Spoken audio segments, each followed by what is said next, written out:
ख़बर अवां सां शेयर कंदासीं। पीटीआई चेयरमैन इमरान ख़ान जुमे ॾिहाड़े लॉन्ग मार्च जी तारीख़ ॾियण जो ऐलान करे छॾियो आहे। अहम ख़बर अवां ताईं पहुचायूं पिया।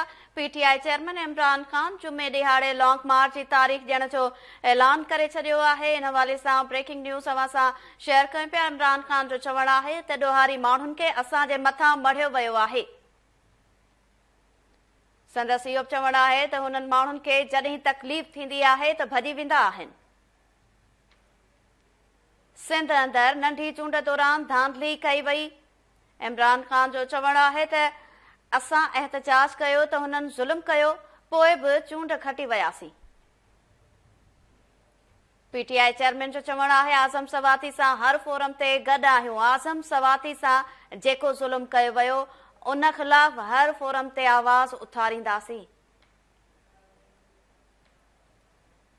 अदालत शहबाज़ गिल ते तशद्दुद जो नोटिस वठे हा त आज़म सवाती ते तशद्दुद न थिए हा।